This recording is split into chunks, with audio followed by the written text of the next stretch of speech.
Kadang, yang membuat kita terus kepikiran, bukan karena cinta yang masih tertinggal, tapi karena ada sesuatu yang dulu begitu dekat dan kini terasa asing. Perhatian, sesuatu yang sederhana, tapi bisa bikin seseorang kehilangan arah saat itu menghilang. Bukan hanya karena kita terbiasa diperhatikan, tapi karena perhatian itu sempat jadi cara kita merasa hidup, merasa cukup, dan merasa berarti. Dan ketika perhatian itu hilang, yang tersisa bukan hanya sepi, tapi juga pertanyaan yang tak pernah diucapkan. Kenapa dia tiba-tiba berbeda? Kenapa aku tidak lagi jadi prioritasnya?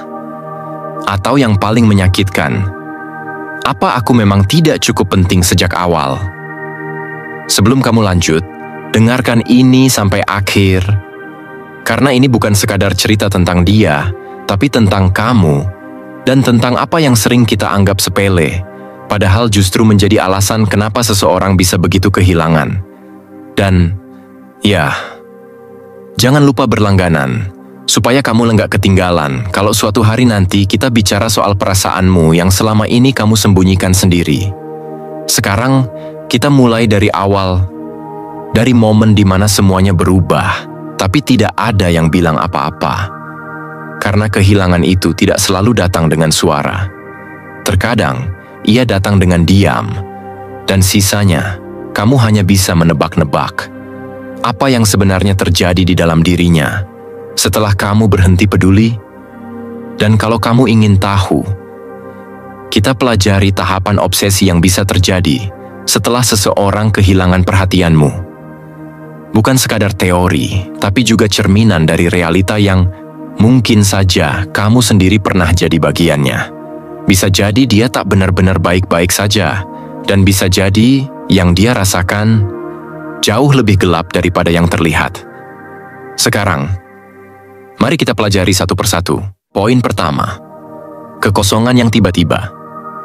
Ada satu hal yang sering tidak kita sadari, bahwa ketika kamu berhenti memberikan perhatian, yang dia rasakan pertama kali bukan marah, bukan cemburu, bukan benci, tapi kekosongan. Bukan kekosongan seperti ruangan kosong yang sunyi, melainkan kekosongan yang hadir di dalam pikiran, di sela-sela aktivitas harian, di tengah tawa yang terasa hampa karena kamu tak lagi ikut mendengar. Mungkin kamu berpikir, dia pasti biasa aja, tapi sayangnya, tidak sesederhana itu. Seperti yang sudah kita bahas sebelumnya, kehilangan perhatian bisa mengguncang stabilitas emosional. Bukan karena dia lemah, tapi karena otaknya sudah terprogram untuk merespon kehadiranmu sebagai bagian dari rutinitasnya. Setiap notifikasi dari ponsel yang bukan darimu, setiap pagi yang tidak lagi diawali dengan sapaanmu, semuanya terasa tidak utuh. Dan anehnya, justru pada fase ini, dia mulai meragukan dirinya sendiri. Bukan kamu yang disalahkan, tapi dirinya. Mungkin dia berpikir, kenapa ya aku jadi nggak cukup menarik? Emang salahku apa? Atau dia udah punya yang lain? Kekosongan ini pelan-pelan menggerogoti rasa percaya dirinya. Dan kalau kamu bertanya, kenapa reaksinya seolah biasa aja?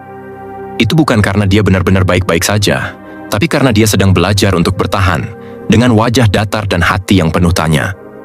Biasanya, kita diajarkan untuk tetap terlihat tenang, untuk nggak membesar-besarkan sesuatu yang cuman perhatian. Padahal, perhatian itu adalah bentuk cinta yang paling nyata, lebih nyata dari janji.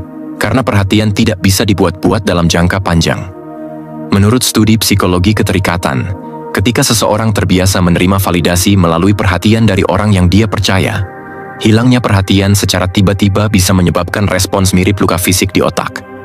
Iya, secara neurologis, rasa sakit emosional bisa menyamai rasa nyeri yang kamu rasakan saat jatuh atau terluka secara fisik. Itu sebabnya, banyak orang yang terlihat hampa, padahal tidak ada luka di tubuhnya, karena luka itu ada di kepala dan hati. Dan parahnya, kekosongan ini tidak selalu datang dengan tangisan atau pelarian. Kadang dia hanya diam, melihat layar ponsel, membuka aplikasi yang sama berkali-kali, hanya untuk memastikan tidak ada kamu di sana. Kamu pernah ada, dan itu cukup untuk membuat segalanya terasa penuh. Tapi sekarang kamu tidak lagi di situ, dan dia pun mulai bertanya, apa dirinya memang tidak cukup layak untuk diperjuangkan? Kadang, dalam usahanya untuk tidak terlihat lemah, dia justru menumpuk luka itu sendiri. Mengganti perhatianmu dengan kesibukan palsu, membuat dirinya sibuk dengan hal-hal yang sebenarnya tidak dia nikmati, hanya agar dia tidak sempat merasa. Tapi seperti yang kamu tahu, diam bukan berarti sembuh, dan sibuk bukan berarti pulih. Jadi kalau sekarang kamu bertanya, apa yang sebenarnya dia rasakan setelah kehilangan perhatianku? Jawabannya, dia merasakan kehampaan yang tidak bisa diisi siapapun, karena yang hilang bukan hanya seseorang, tapi rasa cukup yang dulu kamu bawa bersamamu. Dan jika kamu berpikir dia sedang baik-baik saja, bisa jadi dia sedang menahan satu hal, keinginan untuk bertanya, tapi tidak tahu harus mulai dari mana. Poin kedua, pemeriksaan halus secara diam-diam. Setelah kekosongan itu datang tanpa peringatan, biasanya yang terjadi bukan lompatan besar, tapi langkah kecil, diam-diam, tersembunyi, dan penuh rasa penasaran. Dia tidak langsung muncul membawa penjelasan, tidak juga menghubungi dengan pertanyaan. Yang dia lakukan, mengawasi. Dari jauh, tanpa kamu tahu. Dan ya, itu bukan berarti dia masih mencintaimu sepenuhnya. Bisa jadi, dia hanya belum siap menerima kenyataan bahwa kamu benar-benar pergi. Seperti yang kita tahu dari banyak cerita, biasanya orang yang merasa tertinggal bukan yang menangis paling keras, tapi yang diam-diam buka profilmu malam-malam, yang scroll storymu diam-diam, lalu pura-pura tidak tahu kamu baru saja keluar kota, yang melihat dengan seksama, tapi tidak pernah benar-benar menyapa. Bisa jadi kamu bertanya, kenapa dia nggak bicara langsung aja? Tapi di situ letak ironi yang paling manusiawi. Kadang, lebih mudah mengamati seseorang dari jauh, daripada harus mengakui bahwa kamu masih belum benar-benar ikhlas. Perilaku ini, kebiasaan memantau diam-diam, dalam psikologi dikenal sebagai bentuk validasi pasif. Bukan untuk menyakiti, tapi untuk menenangkan diri sendiri, untuk meyakinkan bahwa aku masih punya tempat, meski tempat itu tidak lagi nyata. Dan lucunya, ini bukan hal baru. Dalam teori keterikatan, orang yang memiliki kecenderungan cemas biasanya merasa butuh bukti terus-menerus bahwa dirinya masih penting. Dan ketika perhatianmu lenyap, satu-satunya cara yang dia punya tinggal sisa-sisa digital yang pernah kamu tinggalkan. Story Instagram, postingan lama, komen yang kamu balas 2 minggu lalu, semua itu bisa jadi petunjuk. Tapi bukan karena dia ingin kembali, melainkan karena hatinya belum benar-benar selesai bertanya, kenapa kamu berubah secepat itu? Mungkin kamu tidak sadar, tapi saat kamu upload story tentang tempat makan baru, dia lihat. Dan bisa jadi, saat kamu senyum di foto, dia malah bertanya dalam hati, bahagia ya tanpa aku? Penasaran seperti ini tidak selalu berarti dia ingin balikan. Kadang, itu cuma cara terakhir untuk tetap merasa terhubung. Untuk meredakan luka dengan ilusi bahwa kamu masih dekat, meski nyatanya sudah sangat jauh. Tapi kita juga harus jujur. Rasa ingin tahu yang seperti ini bisa menjadi jebakan. Karena saat kamu terus mengamati tanpa bertindak, kamu tidak benar-benar bergerak. Kamu hanya berdiri di tengah, antara yang sudah pergi dan yang tidak pernah kembali. Dan kamu tahu, itu tempat paling menyiksa dari semuanya. Kalau kamu sekarang sedang di posisi itu, yang terus ngecek, tapi nggak pernah berani muncul, pertanyaannya sederhana. Kamu mencari jawaban, atau hanya ingin merasa ada? Karena kalau kamu cuma ingin merasa ada, mungkin sekarang waktunya belajar untuk hadir buat diri sendiri dulu. Penasaran itu manusiawi, tapi menggantungkan ketenanganmu pada aktivitas orang lain, itu bukan bentuk peduli. Itu bentuk kehilangan arah. Jadi sebelum rasa ingin tahumu berubah jadi kebiasaan baru yang tidak sehat, tanya lagi ke diri sendiri. Apa yang sebenarnya kamu cari? Dan, kalaupun kamu temukan jawabannya, apa kamu benar-benar siap untuk menerima kenyataannya? Lalu setelah semua ini, ketika rasa penasaran tidak juga reda, biasanya akan muncul satu fase berikutnya, yang diam-diam lebih berbahaya. Poin ketiga, spiral overthinking. Seperti yang kita bahas di poin sebelumnya, setelah dia diam-diam mulai mengawasi, biasanya ada satu fase yang pelan, halus, tapi sangat menguras. Berpikir berulang tanpa arah. Atau yang lebih sering kita sebut, overthinking. Dan yang menyakitkan bukan hanya isi pikirannya, tapi karena dia tidak bisa menghentikannya. Tidak bisa memilih tombol pause ketika otaknya memutar ulang semua hal tentang kamu. Dia tidak sedang mencari solusi. Dia sedang mencari alasan, dan kadang alasan itu tidak ada. Dia mulai mengingat hal-hal yang bahkan kamu sendiri mungkin sudah lupa. Kata-kata kecil, ekspresi di momen tertentu, nada suara yang sedikit berubah, semuanya jadi bukti dalam sidang imajiner di kepalanya sendiri. Tapi dia bukan hakim, bukan juga terdakwa. Dia hanya orang yang ditinggal tanpa kejelasan. Malam jadi lebih panjang, bukan karena dia tidak bisa tidur, tapi karena dia terus berdebat dengan pikirannya sendiri. Apa salahku? Apa dia udah nggak sayang lagi dari dulu? Kenapa dia bisa begitu cepat berubah? Dan yang paling tajam, kalau aku lebih, apa dia tetap tinggal? Yang perlu kamu tahu, spiral ini bukan tanda bahwa dia lemah atau berlebihan. Banyak orang tidak sadar bahwa otak manusia memang cenderung menciptakan skenario. Bukan untuk menyiksa, tapi untuk bertahan. Ketiadaan jawaban membuat sistem berpikir kita mengisi kekosongan itu dengan asumsi, dan sayangnya, asumsi paling mudah ditemukan adalah yang paling buruk. Dalam penelitian tentang bias negatif, terbukti bahwa otak akan lebih cepat memproses kemungkinan negatif ketimbang yang positif. Ini semacam sistem proteksi primitif untuk mempersiapkan rasa sakit bahkan sebelum terjadi. Masalahnya, kalau dilakukan terus-menerus, justru bisa membuat luka kecil terasa seperti cedera permanen. Dan lucunya, kadang dia tahu itu nggak sehat, tapi tetap dilakukan. Karena ada semacam kepuasan kecil, pahit tapi menenangkan, ketika seseorang merasa sedang mencoba mengerti, meski yang dia pahami hanyalah kemungkinan yang belum tentu benar. Bayangkan dia duduk sendiri, menghadap jendela yang buram oleh embun malam, dan satu kalimat darimu yang kamu ucapkan tanpa beban, terus dia ulang seperti mantra. Kenapa? Karena dia sedang mencari celah logika dari sesuatu yang sifatnya emosional. Dan mungkin, di balik semua overthinking itu, dia sebenarnya tidak butuh jawaban. Dia hanya ingin divalidasi bahwa apa yang dia rasakan memang wajar. Jadi kalau kamu tanya, apa yang sebenarnya terjadi di kepalanya setelah kamu berhenti peduli? Jawabannya, dia terjebak dalam percakapan yang tak pernah terjadi. Tapi ada satu hal yang patut kita renungkan bersama, bahwa tidak semua pertanyaan itu harus dijawab. Kadang, kita hanya perlu berdamai dengan kenyataan bahwa tidak semua hal bisa dimengerti. Dan kalau sekarang kamu adalah dia yang duduk malam-malam ditemani logika yang kelelahan, barangkali bukan jawaban yang kamu butuhkan, tapi penerimaan bahwa kamu bisa tetap berjalan tanpa harus tahu semuanya. Karena setelah spiral itu melelahkan, biasanya orang mulai mencari cara untuk menguji apakah kehadirannya masih bisa mempengaruhimu. Dan disitulah kita masuk ke fase berikutnya, provokasi pasif. Poin keempat, provokasi pasif.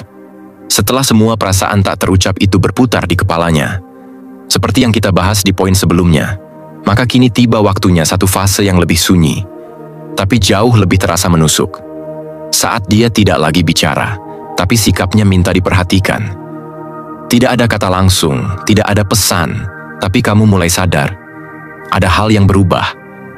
Entah dari cara dia update story, atau dari pilihan lagu yang dia unggah dengan sengaja, atau mungkin dari tatapan sesaat kalau kalian masih sempat berpapasan.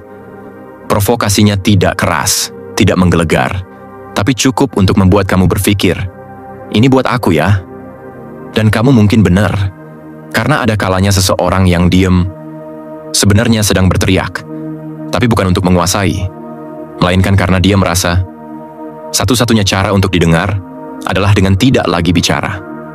Biasanya, orang yang seperti ini pernah mencoba bicara, pernah membuka diri, pernah jujur, tapi responsmu, entah mengabaikan, menepis, atau sekadar tidak menangkap maksudnya.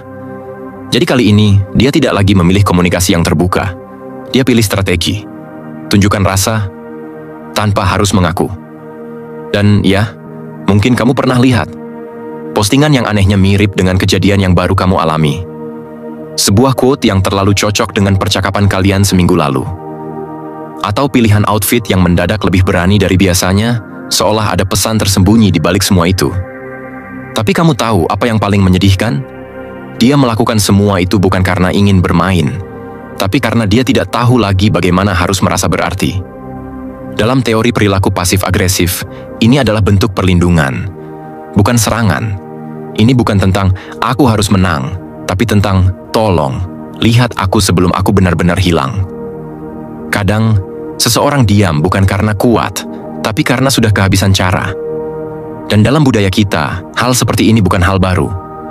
Banyak orang, terutama perempuan, diajarkan untuk bersikap elegan dalam kecewa. Jangan ribut, jangan konfrontatif. Cukup tunjukkan lewat isyarat. Sayangnya, tidak semua orang jago membaca isyarat. Lalu yang terjadi, perasaan jadi tebak-tebakan. Hubungan jadi teka-teki.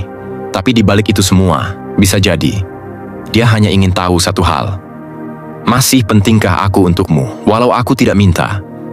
Dan disinilah kita diajak untuk belajar, bahwa tidak semua provokasi adalah ajakan perang.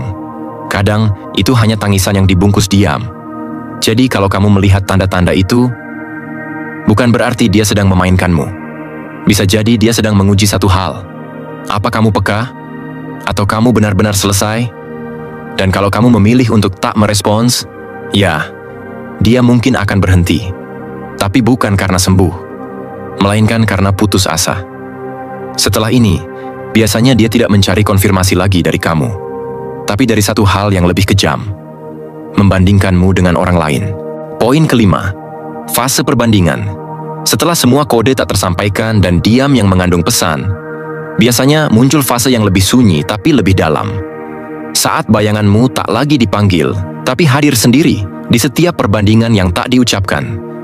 Dia mungkin tidak menyadari di awal, tapi suatu hari saat sedang bersama seseorang yang baru, ada sesuatu yang terasa tidak sama.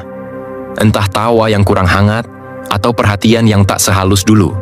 Dan tiba-tiba kamu muncul. Bukan secara fisik, tapi sebagai tolak ukur yang diam-diam ditetapkan oleh pikirannya sendiri. Ini bukan karena kamu sempurna, tapi karena kamu pernah dekat, dan karena kenangan selalu tahu caranya tampil lebih indah dari kenyataan. Fenomena ini bahkan punya nama, Rossi Retrospection. Otak manusia secara alami menyaring kenangan, meninggalkan yang manis, mengaburkan yang pahit. Jadi kalau kamu bertanya, kenapa dia masih membandingkan?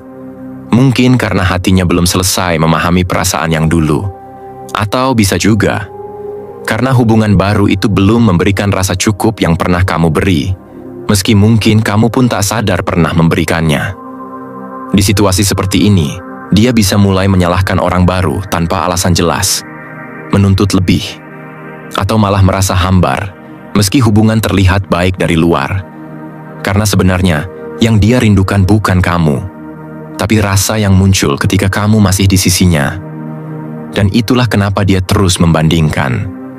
Bukan untuk menyalahkan, tapi untuk mencari rasa yang pernah ada. Biasanya kita tidak tahu kita sedang membandingkan, sampai rasa tidak puas itu datang terus-menerus. Dan semakin dia memaksa diri untuk melupakanmu, semakin jelas kamu muncul. Di dalam detail kecil yang seharusnya netral. Misalnya saat orang baru itu tertawa terlalu keras, dan dia ingat caramu tertawa, yang katanya selalu pelan tapi mengisi ruangan. Atau saat dia diajak pergi ke tempat baru, dan hatinya teringat tempat lama, tempat kamu pernah memotret dia diam-diam, lalu pura-pura nggak ngaku. Dan itu wajar. Bukan berarti dia tidak menghargai orang barunya, tapi karena rasa kehilangan itu masih menyisakan standar. Sadar atau tidak, kamu sudah jadi ukuran yang setiap orang baru harus lewati. Padahal hubungan bukan lomba. Dan kamu pun saat itu tidak sedang bersaing dengan siapapun. Tapi kalau kamu pernah jadi satu-satunya yang membuat dia merasa dilihat tanpa diminta, maka bisa jadi semua yang datang setelahmu hanya jadi pembanding.